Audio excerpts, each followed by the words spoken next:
Hello दोस्तों, कैसे हैं आप सब। उम्मीद है कि आप सब बहुत ही अच्छे होंगे और अच्छे से अपना पढ़ाई लिखाई कर रहे होंगे।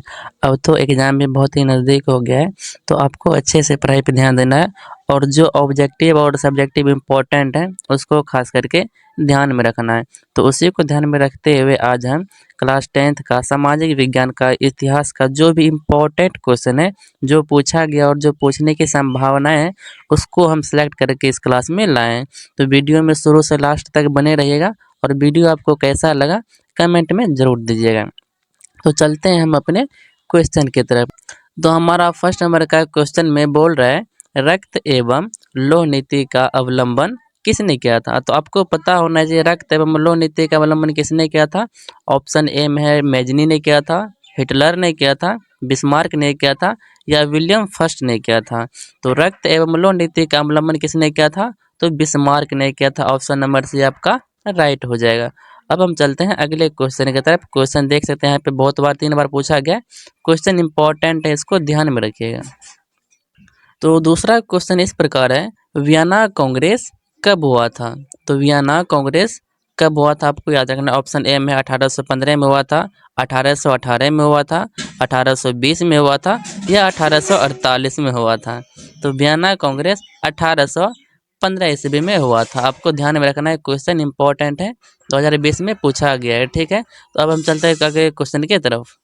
तो अगला क्वेश्चन हमारा इस प्रकार है, इसमें बोल रहा है फ्रैंकफर्ट की संधि कब हुई थी। फ्रैंकफर्ट की संधि कब हुई थी। 1864 में हुआ था, 1866 में हुआ था, 1870 में हुआ था या 1871 में हुआ था। तो ऑप्शन नंबर डी आपका राइट हो जाए। कब हुआ था, 1871 ईस्वी में फ्रैंकफर्ट की संधि हुई थी। तो अब हम चलते हैं अगले क्वेश्चन की तरफ। अगला क्वेश्चन इस प्रकार है, मार्टिन लूथर कौन थे। दार्शनिक थे, राजनीतिज्ञ थे, धर्म सुधारक थे या फिर समाज सुधारक थे। तो मार्टिन लूथर समाज सुधारक थे। इस तरह ऑप्शन नंबर डी आपका हो जाएगा राइट। इसको ध्यान में रखना है, 2020 में पूछा गया, तो हो सकता है 2025 में भी पूछा जा सकता है। तो इसको ध्यान में रखें, क्वेश्चन इंपॉर्टेंट है। अगला क्वेश्चन हमारा इस प्रकार है, गैरीवाल्डी पेशे से क्या था। आप देख सकते हैं 2019 में पूछा गया, 2016 में, 2014 में, 2012 में, 2011 में। बहुत ही ज़्यादा इम्पोर्टेंट है, इस क्वेश्चन को ध्यान में रखिएगा, हो सकता है कि पूछा जा सकता है। तो चलिए इसका ऑप्शन देखते हैं। ऑप्शन ए में है सिपाही था, किसान, जमींदार या नाविक। गैरीवाल्डी जो पेशे से था वो क्या था, नाविक था। क्वेश्चन इंपॉर्टेंट, इसको ध्यान में रखिएगा, गैरीवाल्डी पेशे से नाविक था। तो अब हम चलते हैं अगले क्वेश्चन की तरफ। क्वेश्चन इंपॉर्टेंट है, इसको ध्यान में रखिएगा। अगला क्वेश्चन हमारा बोल रहा है, यंग यूरोप की स्थापना किसने की थी। यंग यूरोप की स्थापना किसने की थी।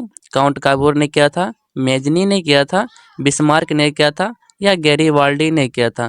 तो यंग यूरोप की स्थापना किसने किया था, मेजनी ने किया था। तो ऑप्शन नंबर बी आपका हो जाएगा राइट आंसर। 2019 में पूछा गया है, तो जो क्वेश्चन पूछा गया है तो उसको इम्पोर्टेंट माना जाता है और उसको आप ध्यान में रखिएगा। तो हम चलते हैं अगले क्वेश्चन की तरफ। अगला क्वेश्चन बोल रहा है, किस युद्ध के बाद जर्मनी का एकीकरण पूरा हुआ। यानी कि किस युद्ध के बाद जर्मनी का जो है एकीकरण पूरा हो गया था। ऑप्शन ए में है क्रीमिया का युद्ध, सेडोवा का युद्ध, प्रसा और डेनमार्क का युद्ध और सेडान का युद्ध। तो ऑप्शन नंबर यहाँ पे देखिए बी और डी जो थोड़ा कन्फ्यूज करेगा। तो सेडोवा को टिक नहीं करना है, सेडोवा गलत है, सेडान यहाँ पे सही हो जाएगा। किस युद्ध के बाद जर्मनी का एकीकरण पूरा हुआ, तो सेडान का युद्ध जब लड़ा गया था तो उसके बाद जर्मनी और क्या बोल रहे हैं, सॉरी, जर्मनी का एकीकरण पूरा हुआ। किस युद्ध के बाद, जब सेडान का युद्ध लड़ा गया था उसके बाद जर्मनी का एकीकरण पूरा तरह से कंप्लीट हो गया था। तो क्वेश्चन 2018 में पूछा गया, इंपॉर्टेंट, इसको ध्यान में रखिएगा। चलते हैं अगले क्वेश्चन की तरफ।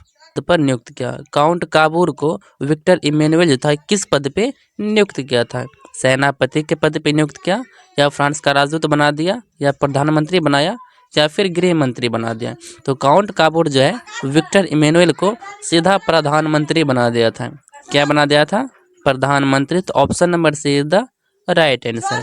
क्वेश्चन 2020 में पूछा गया, इंपॉर्टेंट है, इसको याद रखना।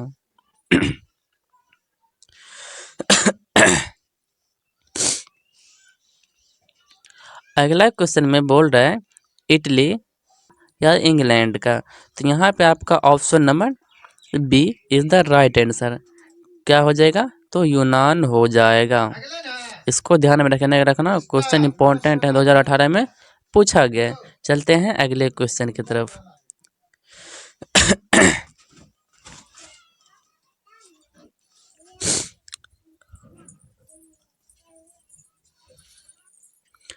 अगला क्वेश्चन इस प्रकार बोल रहा है, काउंट काबूर विक्टर इमेनुएल ने किस पद पर नियुक्त किया? काउंट काबूर को विक्टर इमेनुएल जो था किस पद पे नियुक्त किया था? सेनापति के पद पे नियुक्त किया, या फ्रांस का राजदूत बना दिया, या प्रधानमंत्री बनाया, या फिर गृह मंत्री बना दिया? तो काउंट काबूर जो है विक्टर इमेनुएल को सीधा। अगला क्वेश्चन में बोल रहा है, इटली एवं जर्मनी वर्तमान में किस महादेश के अंतर्गत आते हैं? 2018 में क्वेश्चन पूछा गया, इंपॉर्टेंट है, इसको ध्यान में रखिएगा। तो बोल रहा है उत्तरी अमेरिका, दक्षिणी अमेरिका, यूरोप या पश्चिम एशिया? तो इटली और जर्मनी जब वर्तमान में यूरोप के मतलब यूरोप महादेश के अंतर्गत आता है, तो ऑप्शन नंबर सी आपका क्या हो जाएगा? राइट हो जाएगा। किसके अनुसार आता है? तो यूरोप के अंदर में आता है। कौन? इटली और जर्मनी महादेश किस महादेश के अंतर्गत आता है? तो यूरोप महादेश के अंतर्गत आता है। ध्यान में रखिएगा, क्वेश्चन इंपॉर्टेंट है। तो बस हमारा 10 ऑब्जेक्टिव कंप्लीट हो चुका है।